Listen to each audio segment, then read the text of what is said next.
In the Spider-Man miniseries, Peter Parker somehow gets stuck in the Ultimate Universe where he meets up with the new Spider-Man, Miles Morales. When Spider-Man was first announced, I was really excited to check it out. I'm a huge fan of The Amazing Spider-Man, and I'm an even bigger fan of Ultimate Spider-Man. Well, Miles Morales Ultimate Spider-Man. I think he's a really good character. He's really well written, and I've really enjoyed watching him grow. And the Ultimate Universe and the regular Marvel Universe have never collided, in Spider-Man anyway. So it was really cool to see both of them interact and see both of them meet. A problem I have with most Spider-Man comics is the jokes. They're always just kind of tossed wherever, it seems like. It seems like they just put them in a bag and just like shake them out all over the pages where they're like, sometimes they're where they don't belong and it's a really serious moment and then it's a joke and I don't know, sometimes it's just a little too much. In this arc, well, in this miniseries, Bendis does a really good job with them and they're really funny. There's not one bad joke, not one's cheesy. Well, they're a little cheesy because they're Spider-Man jokes. It's really well written, it's outlined well, and he really doesn't stray too far from the plot. Not straying from the plot isn't always a good thing though. It does seem a little rushed, the story. The story's very typical for a comic. Spider-Man tries to stop Mysterio. He somehow gets transported to Ultimate Universe. Mysterio's there also tormenting him. He needs to find his way back. It's nothing crazy. It's nothing insane. It's just a comic book storyline. That's it. And it does feel rushed, especially towards the end of the issues. It does seem like he's trying to put a lot more stuff into the end that he couldn't fit in the beginning. And he's just trying to rush it out. So he just kind of gets it out so that you're set up for the next issue. I feel like if they had added one more issue to this, it definitely would have been spaced out a lot better. Another complaint I have about the arc is it's pretty much told from Peter Parker's view. It's told from his perspective.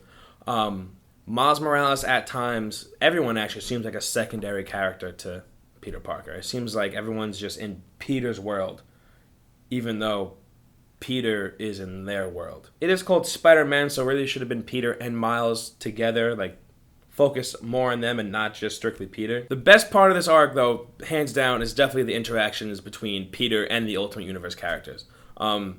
Spoiler alert, Peter Parker's dead in the Ultimate Universe. You guys all know this. It was all over the news, so I don't feel bad saying it. But they're not used to seeing him anymore. You know what I mean? He's still, just died, it's too soon, for anything.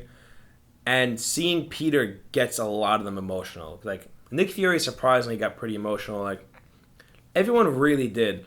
But the best conversation in this whole arc has to be between Aunt May, Gwen, and Peter. I'm very big in character interactions. I could care less about the action. You can give me a 5-issue story arc. There could be no action and just people conversing. And as long as it's really emotional, I'm completely fine with it. And that's exactly what they got here. Aunt May, upon seeing Peter first, isn't too happy about it. I mean, her nephew just died, and she must think that this is some trick that Mysterio or Osborn is playing or something like that. After she gets over it, they do talk, and it's really cool to see them talk. It's really cool to see how emotional both Aunt May and Peter both get. And same thing with when Peter and Gwen talk as well. Gwen's asking Peter, what's different in his universe? MJ's a model, and Gwen doesn't like that. And then it was really interesting to see also when Gwen asked about her. And Peter kind of gets uncomfortable and tries to push the subject away because, we all know what happened with Gwen Stacy in the regular universe. That was definitely the best part, though, was Peter Parker talking with his Ultimate Universe family. Very emotional. I'm really into that. Like I said, I'm more into the talk than I am to the action anyway. So Spider-Man is definitely worth checking out. It's a really good series. Definitely one of the better Spider-Man ones in a while. Spider-Man this past year has really been lacking.